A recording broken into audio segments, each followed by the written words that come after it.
ಶಿರಸಿಯ ಇತಿಹಾಸ ಪ್ರಸಿದ್ಧ ಬಣ್ಣದ ಮಠ ಇದೀಗ ಮತ್ತಷ್ಟು ಮೆರುಗು ಪಡೆದಿದೆ. ಅಪಾರ ಭಕ್ತ ಸಮೂಹದ ಶ್ರದ್ಧಾ ಕೇಂದ್ರವಾದ ಈ ಮಠವು ಹುಬ್ಬಳ್ಳಿಯ 3000 ಮಠದೊಂದಿಗೆ ಅವಿನಾಭಾವ ಸಂಬಂಧ ಹೊಂದಿರುವುದು ವಿಶೇಷ. ಪ್ರಿಯ ವೀಕ್ಷಕರೇ, ಈ ವಿಡಿಯೋವನ್ನ ನೋಡೋದಕ್ಕೂ ಮೊದಲು ನಮ್ಮ ಚಾನೆಲ್ ಅನ್ನ ಇನ್ನು ಸಬ್ಸ್ಕ್ರೈಬ್ ಮಾಡ್ಕೊಂಡಿಲ್ಲ ಆದ್ರೆ ತಕ್ಷಣವೇ ಸಬ್ಸ್ಕ್ರೈಬ್ ಮಾಡ್ಕೊಳ್ಳಿ. ಹಾಗೆ ವಿಡಿಯೋ ಇಷ್ಟ ಆಗಿದ್ರೆ ಶೇರ್ ಮಾಡಿ. ಶಿರಸಿಯ ಬಣ್ಣದ ಮಠದ ದೀಪೋತ್ಸವ ಸೋಮವಾರ ನೆರವೇರಿದ್ದು, ಶ್ರೀಮಠದ ದೀಪೋತ್ಸವದ ಸಂದರ್ಭದಲ್ಲಿ ಶ್ರೀ ಗುರು ಸಿದ್ದೇಶ್ವರ ಸಾಂಸ್ಕೃತಿಕ ಭವನದ ಉದ್ಘಾಟನೆಯನ್ನು ಹುಬ್ಬಳ್ಳಿ 3000 ಮಠದ ಶ್ರೀಮನ್ ಮಹಾರಾಜ ನಿರಂಜನ ಜಗದ್ಗುರು ಶ್ರೀ ಗುರು ಸಿದ್ದರಾಜ ಯೋಗೀಂದ್ರ ಮಹಾಸ್ವಾಮಿಗಳು ನೆರವೇರಿಸಿದ್ದಾರೆ.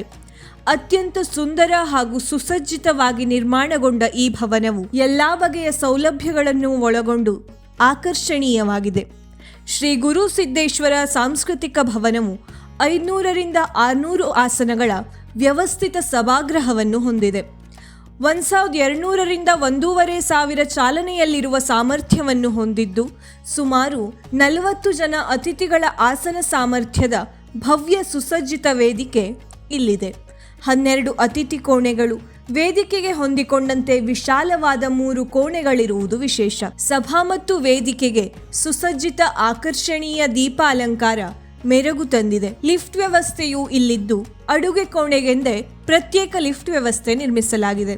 ಸುಸಜ್ಜಿತ 400 ಜನರ ಸಾಮರ್ಥ್ಯದ ಭೋಜನಾಲಯ, ವ್ಯವಸ್ಥಿತ ಅಡುಗೆ ಕೋಣೆ, ಪರಿಪೂರ್ಣ ನೀರಿನ ವ್ಯವಸ್ಥೆ, ಆಧುನಿಕ ಮಾದರಿಯ ಜನರೇಟರ್ ವ್ಯವಸ್ಥೆ ಈ ಸಾಂಸ್ಕೃತಿಕ ಭವನದಲ್ಲಿದೆ. ಸಮರ್ಪಕ ಪಾರ್ಕಿಂಗ್ ವ್ಯವಸ್ಥೆ ಇಲ್ಲಿದ್ದು, ಉತ್ತಮ ಹೂದೋಟವುಳ್ಳ ವಿಶಾಲವಾದ ಆವರಣ ಸಭಾಭವನದ ಸೌಂದರ್ಯವನ್ನು ಹೆಚ್ಚಿಸಿದೆ. ಮದುವೆ ಸೇರಿದಂತೆ ಇನ್ನಿತರ ಸಾಂಸ್ಕೃತಿಕ ಕಾರ್ಯಕ್ರಮಗಳು ಹಾಗೆ ಎಲ್ಲ ರೀತಿಯ ಬೃಹತ್ ಕಾರ್ಯಕ್ರಮಗಳ ಆಯೋಜನೆಗೆ ಉತ್ತಮ ಸ್ಥಳಾವಕಾಶ, ಅಂತೆಯೇ ಸೌಲಭ್ಯಗಳು ಗುರು ಸಿದ್ದೇಶ್ವರ ಸಾಂಸ್ಕೃತಿಕ ಭವನದಲ್ಲಿ ಇರುವುದಂತೂ ಖಚಿತ. ವಿಶ್ವಂಬರ ಟಿವಿಯವರಿಗೆ ಶರಣಾರ್ಥಿಗಳು.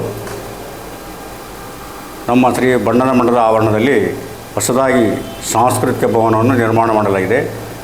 ಕಳೆದ 4 ವರ್ಷಗಳಿಂದ ಈ ಕಾರ್ಯ ಪ್ರಾರಂಭಗೊಂಡು ನಿನ್ನೆ ಉದ್ಘಾಟನೆಗೊಂಡಿತು. ಉದ್ಘಾಟನೆಗೆ ನಾಡಿನ ಪ್ರಸಿದ್ಧ ಮಠದ 3000 ಮಠದ ಹಾಗೂ ಶಿರಾಟಿ ಫಕೀರೇಶ್ವರ ಜಗದ್ಗುರು ಮಹಾಸ್ವಾಮೀಜಿಯವರು, ಇನ್ನೂ ಅನೇಕ ಹರಗುರು ಚರಮೂರ್ತಿಗಳು ಮತ್ತು ಶ್ರೀ ಮಠದ ಸ್ವಾಮೀಜಿಯವರ ಅಧ್ಯಕ್ಷತೆಯಲ್ಲಿ ಎಲ್ಲ ಕಾರ್ಯಕ್ರಮಗಳು ಸಾಂಗವಾಗಿ ನೆರವೇರಿದವು. ಈ ಕಾರ್ಯಕ್ರಮಕ್ಕೆ ಶಿರಸಿ ನಗರದ ಸಮಸ್ತ ದೈವದ ಜನರು, ಸುತ್ತಮುತ್ತಲಿನ ಹಳ್ಳಿಯ ಜನರು, ಜಿಲ್ಲೆಯಿಂದ ಕೂಡ ಹಾಗೂ ಪರ ಜಿಲ್ಲೆಗಳಿಂದ ಕೂಡ ಭಕ್ತರು ಆಗಮಿಸಿ ಕಣ್ತುಂಬಿಕೊಂಡು ಪ್ರಸಾದ ಸ್ವೀಕರಿಸಿದರು. ಕಲ್ಯಾಣ ಮಂಟಪದ ವ್ಯವಸ್ಥೆ ಚೆನ್ನಾಗಿ, ಸಾಂಸ್ಕೃತಿಕ ಭವನದ ವ್ಯವಸ್ಥೆ ಚೆನ್ನಾಗಿ ಮಾಡಲಾಗಿದೆ ಎಂದು ಎಲ್ಲರೂ ಶ್ಲಾಘಿಸಿದರು. ಅದೇ ರೀತಿಯಾಗಿ ಕಲ್ಯಾಣ ಮಂಟಪದಲ್ಲಿ ಲಿಫ್ಟ್ ವ್ಯವಸ್ಥೆ, ಆಮೇಲೆ ಮುಂದುಗಡೆ ಹೊರ ಗಾರ್ಡನ್ ಹೊಂದಿರತಕ್ಕಂಥ ಆವರಣ, ಅಡುಗೆ ಕೋಣೆ, ದೊಡ್ಡದಾದ ಅಡುಗೆ, ವಿಶಾಲವಾದ ಅಡುಗೆ ಕೋಣೆ, ವಿಶಾಲವಾದಂಥ ಡೈನಿಂಗ್ ಹಾಲ್, ಊಟದ ಹಾಲು, ದಾಸೋಹ ಭವನ ಅಂತ ಕರಿತೇವೆ ನಾವು. ಅದೇ ರೀತಿಯಾಗಿ ಸಾಂಸ್ಕೃತಿಕ ಭವನದ ಹಾಲು, ಕಾರ್ಯಕ್ರಮ ನೆರವೇರಿಸುವಂಥ ಎಲ್ಲ ರೀತಿಯ ಕಾರ್ಯಕ್ರಮಗಳಿಗೆ ಅನುಕೂಲವಾದಂಥ ಸಾಂಸ್ಕೃತಿಕ ಭವನವನ್ನು ನಾವು ಮಾಡಿದ್ದೇವೆ. ಅದಕ್ಕೆ ವಿಶಾಲವಾದಂಥ ಪಾರ್ಕಿಂಗ್ ಜಾಗದ ವ್ಯವಸ್ಥೆಯನ್ನು ಕೂಡ ಸಜ್ಜುಗೊಳಿಸಿದ್ದೇವೆ.